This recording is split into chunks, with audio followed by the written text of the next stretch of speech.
We are here at the Baltic Real Estate Leaders Forum, and I'm here with Sven Moller, who just had a brilliant presentation regarding the workplace and how the workplace could be shifted right now and also in the nearest future. Sven Moller is a workplace advisor and he works at Colliers. So thank you for coming to this small conversation, Sven. Thank you for having me. It was a very beautiful presentation you presented earlier on stage. And you had this tagline that was told through all the presentation that less is more, and it is also applicable also to offices and also to business premises. Yes, I think less is actually more. So the most important thing is understanding, at least from an occupier perspective, what is the purpose of the office? What's your why? And getting this idea of purposeful presence. Why do we come into the office if we don't actually have to? Do we come into the office because we need to or because we want to? And I think those two questions need to be answered. So understanding why we come into the office is really important. And it's not for the range of different things that we have in an office today, where we try and have all of the different activities or amenities in an office in one place. It should be more laser focused on what actually will bring employees back. Because currently, as it stands, employees aren't really coming back with the existing model, which is all-encompassing. Still recently, 5 or 10 years ago, it was quite easy to understand how to build an office building, how to be there, how to work, and so on.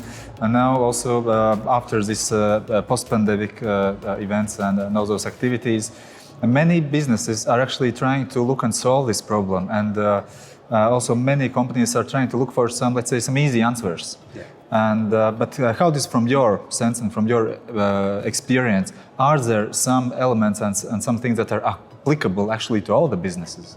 That's a good question. I don't think there is an easy answer.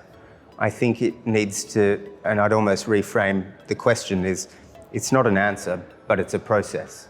And so what we try and say with certainly our clients and customers is how can you create a framework or can you create a dialogue with your end users, so your employees, so they can give you feedback and you can change the workplace. So they do come in and so they do get the most out of the workplace. And what are the major differences, let's say, facing the needs and the usage of premises today if you're looking at small businesses, SMEs and large corporations?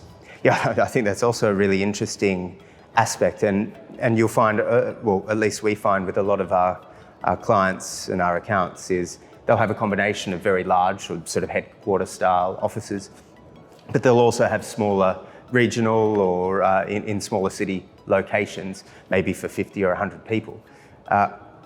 If you look at the current occupancy rate of a lot of those spaces, if they say have 50 or 100 people and maybe they've got 20% average occupancy, they're really only getting 10 or 20 people in at a time. That's where I think the role of a flexible workspace, flex operators, so things like co-working spaces like WeWork or serviced offices like Regis become really important. So they provide more lease flexibility, so maybe perhaps over time that location becomes less important or people move more to a work from home model, or alternately you can have the situation where it becomes busier again and they can expand.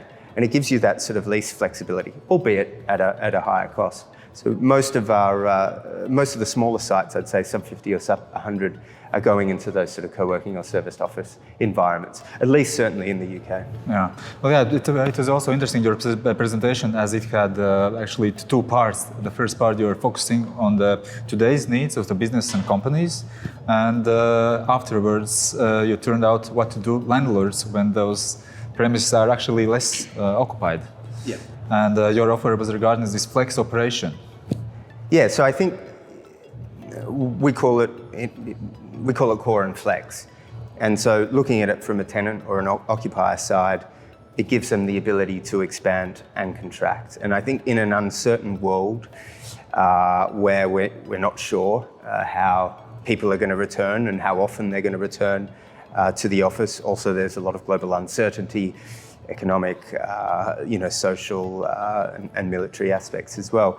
So I think it's a matter of giving that flexibility to the tenant, but also from the landlord perspective, it also can give them a level or a degree of certainty as well by having a third party come in and take over that space as a flex operator as well. So instead of having it vacant, it can be used as a swing space, it can be used as expansion space, but also as amenities. So if you've got an office and it's not an office that's designed to have regular events or learning and development, why do you necessarily need to have that in your own office?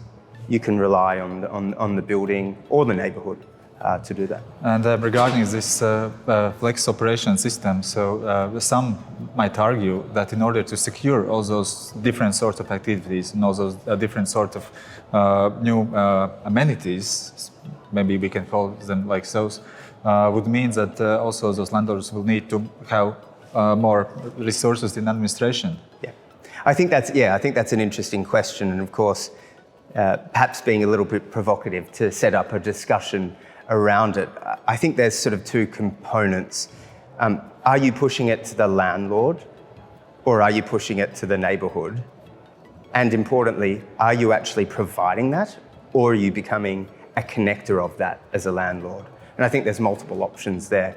And this is where I think the role of having sort of centralised workplace experience applications or operating systems, however you want to call it, play an important role. So if you're a tenant, you can access a whole range of activities, amenities at your fingertip, but they may not necessarily be in the building, but your tenant, your landlord provides that for you. So my question would be, does that actually provide more work for the landlord? Not necessarily, because it's outsourced to a third party and through technology, rather than taking the risk of having a restaurant, having all different elements in a workplace. To some extent, this is something similar that Markus Schäfer shared earlier in the morning, that cities need to be more diverse. And what you are proposing, at least how I heard, is that also the workplaces need to be more diverse. Yeah, look, I think that's a really, really important thing. And I think the key word is resiliency. We've spent so much time from an urban perspective centralising business districts, centralising buildings, and almost, I think I used the quote, you're not integrated, but you're being present, but you're separated. And I think the ability to connect with your neighbourhood and connect and open up, like some of the examples I showed, where they open up the ground plane and it becomes much more of a neighbourhood usable space and amenity, I think that becomes then a powerful tool rather than being a single purpose business. And I think that mirrors the idea of having resiliency. It's the same in any business. Certain aspects of a business or areas of focus are on an up cycle, some are on a down cycle, and it's kind of flattening out that and creating a sort of a more resilient business structure, if you will. I think that's really the future. How quick it comes, I think it's certainly happening in some of the examples that I showed with clients that we're working with, but I think it really is also location specific. Okay, so resilient business. I think we can end on this note. So thank you very much for Sven coming. Thank you for listening, and yeah, really enjoyed it. Yeah, so this was Sven Moller, workplace advisor from Colliers, and let's see you in other discussions.